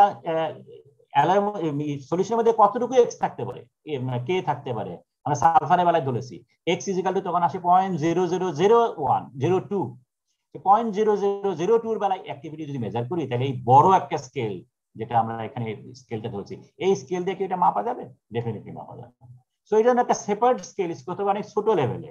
যেমন আমরা ন্যানো পার্টিকেল মেজার করার জন্য আমরা আইদার মাইক্রোমিটার ইউজ করি, তার মানে মাইক্রোস্কোপিক লেভেলে করি 10⁻⁻�6, অথবা ন্যানোমিটার স্কেল ইউজ করি। যেমন আমরা বলতে পারি ন্যানো পার্টিকেলের সাইজ হলো 5 ন্যানোমিটার, বা অথবা যদি বলতে পারি 500 মাইক্রোমিটার, সেটা বলতে পারি। অর্থাৎ মাইক্রোস্কোপিক স্কেলে, মাইক্রোমিটার স্কেলে অথবা ন্যানোমিটার স্কেলে মানুষ দেখবো। সেরকম আমরা ডাইলিউট সলিউশনের বেলাও আমরা একটা নতুন স্কেল, অনেক ছোট লেভেলে একটা স্কেল তৈরি কনসিডার করি। সেই স্কেলটা হলো 1 অ্যাটম পার সলিউশন। তার মানে আমরা খেয়াল করে দেখি, যেমন কার্বন, স্টিলের মধ্যে কার্বন থাকে সবচেয়ে বেশি অন্যান্য এলিমেন্টের তুলনায়। সিলিকন ওকে, সিলিকন একটু বেশি থাকে, ম্যাঙ্গানিজ আরো বেশি থাকে, কিন্তু ম্যাঙ্গানিজও মনে করো 1% হয়তো 1.2 1.3 এই ধরনের থাকে ম্যাক্সিমাম। নর্মাল লেভেলে 0.8 0.6 এই ধরনের থাকে। সো আমরা ওভারঅল যা দেখতেছি 1%-এর উপরে কখনোই থাকে না। কার্বন থাকে 0.2 0.3, সিলিকনের কথা আমরা বলছি অ্যারাউন্ড 0.0 বা 0.1, ম্যাঙ্গানিজ সবচেয়ে বেশি থাকে, সেটাও মনে করো 0.1 0.8 0.9। তো সবকিছু 1%-এর চেয়েও কম। তো why not we consider 1% as a standard state? যখন 1% থাকবে তখন এটাকে ধরবো আমরা স্ট্যান্ডার্ড স্টেট, এবং তখন অ্যাক্টিভিটি ইজ ইকুয়াল টু 1 ধরবো। ঠিক আছে? এখন যেমন আমরা স্কেলের মধ্যে বলি, বড় স্কেলের বেলায় বলি ফুট, ইঞ্চি, ন্যানোমিটার লেভেলে বলি ন্যানোমিটার, সেরকম এখানেও তখন অ্যাক্টিভিটি নাম চেঞ্জ হয়ে যাবে। অ্যাক্টিভিটি আগে আমরা এ দিয়ে রিপ্রেজেন্ট করতাম, এই স্কেলে অ্যাক্টিভিটিকে এইচ দিয়ে রিপ্রেজেন্ট করে। So activity is equal to H. আর আমরা রাউটেন স্কেলে, এই পিওর স্কেলের মধ্যে আমরা অ্যাক্টিভিটি ইউজ করতাম এ দিয়ে। ঠিক আছে? সো এই যে নতুন স্কেল ডিভাইস করলাম, যখন মোল ফ্র্যাকশন ইজ ইকুয়াল টু 0.01, তার মানে 1 অ্যাটম পার্সেন্ট, বা যেটাকে x ইজ ইকুয়াল টু 0.01 বলা হচ্ছে, এই যদি থাকে তাহলে পরে আমরা বলবো অ্যাক্টিভিটি 1। সো তার রেসপেক্টে আমরা সবকিছু হিসাব করব। সো এই রেসপেক্টে আমাদের আগে যে হেনরিজ ল ফর্মুলা যেটা ছিল a is equal to gamma nought into x বলেছিলাম, এই ফর্মুলাটা এইটা মডিফাই করে আমরা এখন এটা দেখলাম। আমরা অ্যাক্টিভিটিকে চেঞ্জ করে দিয়েছি এইচ দিয়ে। সো এইচ সমান সমান এই গামা নট যেটা ছিল হেনরিজ ল কনস্ট্যান্ট, সেটাকে হেনরিজ ল কনস্ট্যান্ট আমরা চেঞ্জ করে এইখানে অ্যাক্টিভিটি কোএফিশিয়েন্ট একটা নাম দিলাম, সেটা হলো হেনরিয়ান স্কেলে। সো গামা ছিল অ্যাক্টিভিটি কোএফিশিয়েন্ট, এখন আমরা বললাম এফ অ্যাক্টিভিটি কোএফিশিয়েন্ট, এবং মোল ফ্র্যাকশন যা আছে mole fraction. So this is called Henrian স্কেলে হেনরিয়ান অ্যাক্টিভিটি, এবং এটা হলো এফ যখন সরি এক্স যখন 0.01 হবে, এইচ তখন 1 হবে। So this is the new scale. এই নিউ স্কেলে আমরা হেনরিয়ান লকে এইভাবে লিখলাম। তাহলে রাউস ল মানে হলো A is equal to gamma into x, Henry's law হলো H is equal to F into x। ঠিক আছে, দুইটা দুই স্কেলে হিসাব করতেছি। এখন মেটালার্জিস্ট আমরা যারা আছি তারা একটু ডিফারেন্ট। আমরা বলেছি সলিউশনের কম্পোজিশন যখন আমরা মেজার করেছিলাম তখন আমরা বলেছিলাম যে মেটালার্জিস্ট সাধারণত মোল ফ্র্যাকশনে পছন্দ করে না, মেটালার্জিস্ট ওয়েট পার্সেন্ট প্রেফার করে। ঠিক আছে, তো সুতরাং এই যে অল্টারনেট স্ট্যান্ডার্ড স্টেট যেটা আমরা একটা দিয়েছি, এইটারই একটা ওয়েট পার্সেন্টেজে আরেকটা স্ট্যান্ডার্ড স্টেট আছে। ঠিক আছে, ওকে ওকে, তার আগে এটার সাথে জাস্ট একটু মিলাও। লাউলটেন স্কেলে মোল ফ্র্যাকশন যখন 0 হয়, activity 0, A is equal to 0। Mole fraction যখন 1 হয়, activity is equal to 1, A is equal to 1। আর মোল ফ্র্যাকশন যদি 0.01 হয়, তাহলে অ্যাক্টিভিটি is equal to 0.01 হবে এই স্কেলে। হেনরিয়ান সরি রাউল্ট এই ডাইলিউট সলিউশনের জন্য যে নিউ স্কেল যেটা করলাম, সেই স্কেলে হলো x যখন 0 তখন activity is equal to 0, H is equal to 0। কিন্তু x যখন 0.1 তখন অ্যাক্টিভিটি is equal to 1। সুতরাং এই স্কেলে x যখন 1 হবে পিওর অবস্থা, তখন তার activity H is equal to হবে 100। ঠিক আছে, H is equal to 1 হলো for x is equal to 0.1 এর বেলায়। এটা হলো আমাদের স্কেলে। এই স্কেলে পিওর অবস্থা স্ট্যান্ডার্ড স্টেট যদি হয়, পিওর ম্যাটেরিয়ালের অ্যাক্টিভিটি সমান সমান আসে 100। আর এখানে পিওর অবস্থার অ্যাক্টিভিটি is equal to 1, জিরোর অবস্থায় এখানে 0 0 0 ঠিকই আছে। সো দুইটার মধ্যে মোটামুটি কম্পারিজন, এই ধরনের একটা আমরা অনুমান করতে পারি। নিউ আরেকটা স্ট্যান্ডার্ড অল্টারনেট সলিউশন বলতেছিলাম ফর মেটালার্জিস্ট। মেটালার্জিস্টে 1 কে, যেহেতু আমরা স্টিলের মধ্যে বলি যে ওকে কার্বন আছে কতটুকু আছে 0.2 অ্যাটম পার্সেন্ট, সেটা আমরা বলি না, আমরা বলি 0.2 ওয়েট পার্সেন্ট। তো সবকিছু আমরা ওয়েট পার্সেন্টে ক্যালকুলেট করি। তো সেই রেসপেক্টে জাস্ট আগের এই ফর্মুলাটা মোল ফ্র্যাকশন জায়গায় ওয়েট পার্সেন্টেজ। সো তো তখন আমাদের নিউ হেনরিজ ল যেটা দাঁড়ায় সেটা হলো H is equal to F into weight percent। আগে আমরা বলছি H is equal to F into X, এটা ছিল H কে, এটা আমরা বোঝার সুবিধাতে তাড়াতাড়ি লেখার সুবিধাতে আমরা দেইনি। So H k is equal to F k into X k, এটা ছিল ওয়েট পার্সেন্ট সরি মোল ফ্র্যাকশনের ইউনিটে। এখন আমরা বললাম 1 ওয়েট পার্সেন্ট সলিউশন যদি এটা যদি স্ট্যান্ডার্ড স্টেট হয়, তাহলে পরে আমরা ফর্মুলাটা লিখব H k is equal to F k into weight percent k। এবং আগের মতোই 1 ওয়েট পার্সেন্ট সলিউশন যদি হয়, তাহলে পরে তার activity will be equal to 1, এবং 1 weight percent activity 1, so F is equal to 1 হবে। সো এটাকেও যদি আমরা জাস্ট আগের মতো করে যদি করি, জাস্ট ওয়েট পার্সেন্ট, এখানে মোল ফ্র্যাকশন এটা তখন প্রযোজ্য হবে না, এটা বাদ দিয়ে আমাদের ধরতে হবে এটা। সো ওয়েট পার্সেন্ট 0 মানে activity is equal to 0, weight percent 1 মানে activity is equal to 1, weight percent 100, activity 100। ঠিক আছে, so that's the separate scale used for metallurgist. Infinite dilution বলে একটা সলিউশন সামটাইমস বলা হয়। ইনফাইনাইট ডাইলিউশন মানে একদম x এর ভ্যালু 0 এর কাছাকাছি। ঠিক আছে, so k tends to 0, k মানে সলিউটের কথা বলা হচ্ছে, k টেন্ডস টু 0 যদি হয় তখন fk is equal to 1 consider করা হয়। তার মানে একদম ডাইলিউট সলিউশন যদি হয়, এই ডাইলিউট সলিউশনের অ্যাক্টিভিটি ভেরি ডাইলিউট সলিউশন যেটাকে বলে ইনফাইনাইট ডাইলিউশন, তার বেলায় k tends to 0, f tends to 1। So special, this is the special consideration. and f যদি 1 হয় তখন H is equal to আসে simply Hk is equal to weight percent k। ঠিক আছে, সো তাহলে আমরা কতগুলো ফর্মুলা পাচ্ছি, কোনটা কোন লেভেলে প্রযোজ্য সেটা জাস্ট একটু মনে রাখো। ওকে, সো রিলেশন বিটুইন বিভিন্ন রেশ, এটা যদি তোমাদের বেলা খুব একটা আসবে না, কিন্তু মাস্টার্স লেভেলে করতে গেলে এগুলো র্যান্ডমলি করতে হয়। সো জাস্ট একটু জানিয়ে রাখার জন্য। So gamma K by gamma not K is equal to F K, এবং এ বাই এক্স যদি করি, এ সমান সমান আমরা বলছি গামা কে এক্স কে, এই সমান সমান জানি এফ কে বাই এক্স কে, দুইটাই রাউলটেন স্কেলে। ঠিক আছে, যেহেতু এক্স বলা হচ্ছে, এক্স থাকা মানেই রাউলটেন স্কেল। এবং তাহলে এই এক্স কে এক্স কাটা গেল, এটা কাটা গেল, F gamma K by F K সমান সমান গামা নট কে। সো দুইটা অ্যাক্টিভিটি রেশিও, এটা হলো গামা নট কে, ঠিক আছে। আর যদি আমরা ওয়েট পার্সেন্টেজ ধরি, তাহলে এ সমান সমান গামা কে এক্স কে আর এস কে সমান সমান এফ কে ওয়েট পার্সেন্ট কে, ঠিক আছে।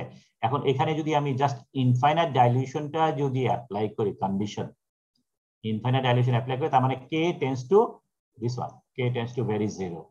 তো টেন্ডস টু জিরো যদি হয়, এই ভ্যালুটা আমরা 1 একটু আগে বললাম, এটা তখন 1 হয়ে যায়, আর এই ভ্যালুটা তখন এটা হয়ে যায়। তাহলে আমরা চেঞ্জ করলাম, এটা সমান সমান গামা নট এক্স কে ঠিকই আছে, এটা 1 হয়ে গেলে এটা ওয়েট পার্সেন্ট কে। তার মানে ওয়েট পার্সেন্ট ইউনিটের বেলায় এই দুইটার রেশিও সমান সমান আসে এই ভ্যালুটা। So this is how you can change from one standard state to another standard state. Okay, simple একটা অঙ্ক মনে হয় বাকিটুকু শেষ করা যাবে না। Okay, no problem.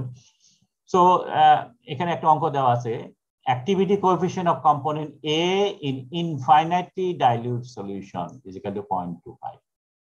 When the mole fraction A is equal to 0.7, its activity referred to pure substance is 0.35. ঠিক আছে, তো এখান থেকে জিনিসগুলো চেনার চেষ্টা করো, ঠিক আছে। অ্যাক্টিভিটি কোএফিসিয়েন্ট তার মানে গামা, ইনফাইনাইট ডাইলিউশন মানে হলো gamma not K. So gamma not K সমান সমান দেওয়া আছে 0.25।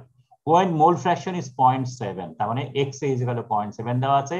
Activity refer to pure state সব সময় এ দিয়ে ধরা হয়, ঠিক আছে। এবং এটা এইচ দিয়েও হয়তো যদি ডাইলিউট সলিউশন হয়। এখন যখন x is equal to 0.7, তখন অ্যাক্টিভিটি অবশ্যই h দিয়ে হবে না, তখন a দিয়ে হবে। So this is equal to a is equal to 0.35, ঠিক আছে। From this data, calculate Hendian activity of the component referred to infinite dilute solution. So এইটা রেসপেক্টে অ্যাক্টিভিটি কত সেটা বের করতে বলছে, হেন্ডিয়ান অ্যাক্টিভিটি। আরেকটা বলতেছে যদি ইনফাইনাইট ডাইলিউশন থেকে পিউর সাবস্টেন্সে মানে পিউর সাবস্টেন্স থেকে ইনফাইনাইট ডাইলিউশনে চেঞ্জ করি, তাহলে তোমার জি ভ্যালু কত চেঞ্জ হচ্ছে। একটা একটা করে আসি। ফার্স্টলি এগুলো যদি দেখি, এটা সরিয়ে দিই। গিভেন ডাটা আগে বলেছি, এটা হলো gamma naught, so gamma not A is equal to 0.25 হলো, mole fraction 0.7, so X is equal to 0.7 এবং এটা বলে activity A is equal to 0.35। So this are the three data. এরপরে বলছে calculate Henrian activity coefficient, Henrian activity of the component. Henrian activity বের করতে গেলে পরে আমাদের লাগবে হলো দিস ওয়ান, ঠিক আছে। এফ অ্যাক্টিভিটি কোএফিসিয়েন্ট বের করতে বলছে না, অ্যাক্টিভিটি অফ কম্পোনেন্ট বের করতে বলছে। সো এটা আলটিমেটলি এটা লাগবে, এইচ বের করতে গেলে A is equal to F A X A লাগবে। এফ এ বের করতে গেলে ইনফাইনাইট ডাইলিউশনের রেসপেক্টে আনতে হবে। সো ইনফাইনাইট ডাইলিউশন আমাদের দেওয়া আছে, এটা দেওয়া আছে, আগে গামা বের করতে হবে, কারণ এফ সমান সমান gamma by gamma not A. So gamma আগে বের করি, এ বাই এক্স সেটা পেলাম, তারপরে এফ বের করলাম gamma by gamma not A, সেটা পেলাম 0.2। এখন যদি এ বের করি, সরি এইচ বের করি, H equal to F into X, so এখান থেকে এটা পাওয়া যাবে। So this is the first one. Partial molar property বের করতে বলেছে। পার্শিয়াল মোলার প্রপার্টি হলো RT ln H, G naught A G bar A যেটা ছিল সেটা হলো RT ln A। কারণ যেহেতু পার্শিয়াল মোলার প্রপার্টি বলছে ইনফাইনাইট ডাইলিউশন মানে হলো এখানে এ ধরতে হবে না, আমরা ধরবো H। So H is equal two RT, sorry delta G bar A, partial molar free energy, change in partial molar free energy, infinite dilution মানে H এর রেসপেক্টে, কারণ এটা ফর্মুলা আমাদের সমান আমরা আগে দেখেছি RT ln A, এটা ছিল আমাদের একটু আগে ক্যালকুলেট দেখিয়েছি RT ln A। এখন A আমরা ধরবো না, H ধরবো, এখানে যেহেতু বলছি ইনফাইনাইট ডাইলিউশন, সুতরাং এর পরিবর্তে H আসলো। সো এটা আমরা বের করেছি, সেখান থেকে এটা আসলো। আবার বলেছে যে যদি difference in free energy due to change in standard state from infinite dilution to pure substance, যখনই পিওর সাবস্টেন্সের কথা বলবো তখন আর এটা এইচ হবে না, তখন হয়ে যাবে এ, ঠিক আছে। সো আমরা এখন বের করবো RT ln A। A already আমাদের বের করেছে কি 0.35 অলরেডি গিভেন, ঠিক আছে। সো আমাদের RT ln অ্যাক্টিভিটি 0.35 সেটা বের করলাম। লাস্টটি বলছে ডিফারেন্স, এই দুইটা মাইনাস করলে পরে আমাদের দিস ইজ আওয়ার ভ্যালু, ঠিক আছে। সো ভেরি সিম্পল একটা প্রবলেম, সেটা দেখে আমরা কিভাবে এই পার্শিয়াল বা ডাইলিউট সলিউশনের বেলায় কিভাবে ক্যালকুলেশন গুলো হয় সেটা আমরা দেখার চেষ্টা করব। ওকে, মাল্টি কম্পোনেন্ট আমরা পরে ক্লাসে দেখব। তো তাহলে আমরা এখানে শেষ করি। তাহলে আমি যদি সামারি করি, আমরা আজকে যেটা দেখেছি দুইটা ক্লাস। প্রথম ক্লাসে আমরা অ্যাক্টিভিটি ক্যালকুলেট করেছি। অ্যাক্টিভিটি ক্যালকুলেট করার জন্য আমরা কয়েকটা মেথড, তিনটা মেথড দেখেছি। প্রথম মেথডটা ছিল আমরা সরাসরি অ্যাক্টিভিটি মেজার করার চেষ্টা করেছি ইউজিং গিভস টু এন ইকুয়েশন।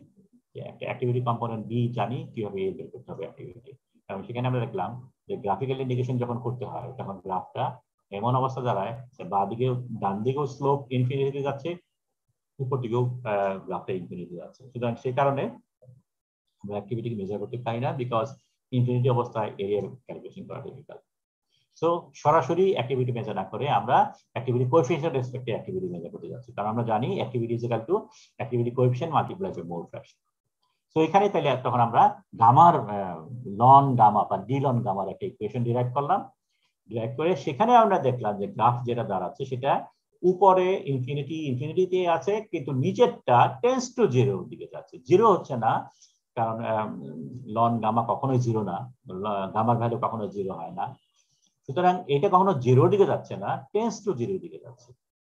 এবং এখান থেকে আমরা যখন অঙ্ক করে একটা অঙ্ক করে দেখালাম যে আলটিমেটলি জিরোতে আমরা এক্সট্রাপোলেট করে এটাকে জিরোতে মিলিয়ে দিই। মিলিয়ে দেওয়ার পরে আমরা যখন এরিয়া ক্যালকুলেট করি, বিভিন্ন মেথডে ক্যালকুলেট করা যায়। তার মধ্যে আমরা ট্রাপিজয়েডাল মেথড আমরা ইউজ করেছি, সিম্পসন মেথড করতে পারতাম, but best way to do is trapezoidal method, যেখানে আমরা ভার্টিক্যালি এরিয়া আন্ডার গ্রাফ যেটা ক্যালকুলেট করবো সেটাকে কয়েকটা ভাগে ভাগ করা। কয়েকটা ভাগে ভাগ করবো, অ্যাটলিস্ট 5টা ভাগে ভাগ করতে হবে। সো 5 and above ভাগে ভাগ করে আমাদের S area under graph measure করার জন্য একটা ফর্মুলা আছে, সেই ফর্মুলার এলিমেন্ট গুলো বের করে গ্রাফ থেকে আমরা এরিয়া আন্ডার গ্রাফ বের করে ইজিলি ওটা ক্যালকুলেট করতে পারি। So this is relatively simple একটা প্রবলেম, খুব সহজেই করা যায়। কিন্তু আরেক ধরনের সলিউশন আছে, যে সলিউশন গুলো ডাইলিউট সলিউশন, যেখানে সলিউটির পরিমাণ খুবই কম, এবং সেই ধরনের বেলায় অ্যাক্টিভিটি কোএফিসিয়েন্ট দিয়ে এই মেথডে মেজার করা যায় না, তখন আলফা ফাংশন দিয়ে অ্যাক্টিভিটি কোএফিসিয়েন্ট মেজার করতে হয়। সো আলফা ফাংশন দিয়ে কিভাবে অ্যাক্টিভিটি কোএফিসিয়েন্ট মেজার করে তার জন্য আমরা একটা ডেরিভেশন করলাম, মোটামুটি একটু লম্বা একটা ডেরিভেশন, যদিও ম্যাথমেটিক্যাল পার্টটা অনেক বড়, নট নেসেসারি সবসময়। কিভাবে করে সেটা দেখে আমরা আলটিমেটলি বের করলাম, এবং সেখান থেকে দেখলাম আলফা ফাংশন নেচারটা যেহেতু সবসময় আলফা ফাংশন একটা ফাইনাইট ভ্যালু, গ্রাফটাও অলওয়েজ একটা ফাইনাইট গ্রাফ থাকে, এবং এরিয়া আন্ডার গ্রাফ মেজার করা ভেরি সিম্পল, ভেরি ইজি। তো এই মেথডে আমরা অ্যাক্টিভিটি কোএফিসিয়েন্ট মেজার করতে পারি, যেখান থেকে আমরা অ্যাক্টিভিটি মেজার করি। কখন আলফা ফাংশন ইউজ করব, কখন সেকেন্ড মেথড গামা দিয়ে করব? আলফা ফাংশন ইউজ করব যখন সলিড কন্টেন্ট 10 এর ছোট থাকে, ডাইলিউট সলিউশন আমরা বলতে এখানে 10 এর নিচে বলতে, সিঙ্গেল ডিজিটের যদি মোল ফ্র্যাকশন হয় তখন আমরা এটা ইউজ করব, আর যদি সিঙ্গেল ডিজিটের বেশি থাকে, ডাবল ডিজিট হয়ে যায়, তখন আমরা সেকেন্ড মেথড ইউজ করব। So this is the activity. Second একটা যে লেকচারে অর্ধেক আমরা করলাম, সেখানে আমরা বলেছি ডাইলিউট সলিউশন ফ্রম মডেল। এবং ডাইলিউট সলিউশনের বেলায় আমরা দেখেছি যে ডাইলিউট সলিউশনের বেলায় সলভেন্ট এক ধরনের বিহেভ করে, just like ideal solution, solute গুলো আরেক ধরনের বিহেভিয়ার করে, এবং সেখানে থার্মোডাইনামিক প্রপার্টিটা মোল ফ্র্যাকশন এর প্রপোর্শনাল, এবং এই প্রপোর্শনালিটি কনস্ট্যান্টটা ডিপেন্ড করে রিয়েল সলিউশনের মধ্যে ডেভিয়েশনটা কত। যত বেশি ডেভিয়েশন হবে, হেনরিজ ল যেটা আমরা বলছি, সেটা তত বেশি অল্প জায়গার মধ্যে এটা ইন্ডিকেট করবে, কারণ ট্যানজেন্টটা ড্র করার জায়গাটা খুব ছোট হয়ে যায়। ঠিক আছে, তো এখানে আমরা আরো দুইটা নতুন স্ট্যান্ডার্ড স্টোরির কথা দেখালাম, কারণ যেহেতু we are talking about dilute solution, সুতরাং x = 1 এটার ভ্যালু অ্যাক্টিভিটি ইকুয়াল এই scale no longer applicable.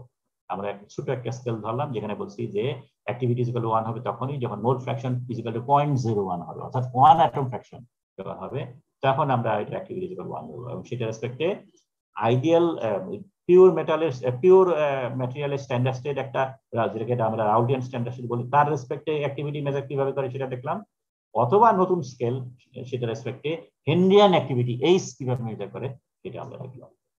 So এই হলো আমাদের আজকের লেকচারটা। তো নেক্সট ক্লাসে আমরা এটা একটা আরেকটা ছোট পার্ট ছিল মাল্টি কম্পোনেন্ট সিস্টেম, সেটা নেক্সট ক্লাসে দেখবো, এবং আরো আরেকটা পার্ট আছে সেটা দেখে আমরা অঙ্ক করবো। সো আগামী ক্লাসে এটা শেষ করে দেব। ওকে, এনি কোয়েশ্চেনস? ওকে, কোনো কোয়েশ্চেন যদি না থাকে তাহলে আমরা শেষ করে দিই।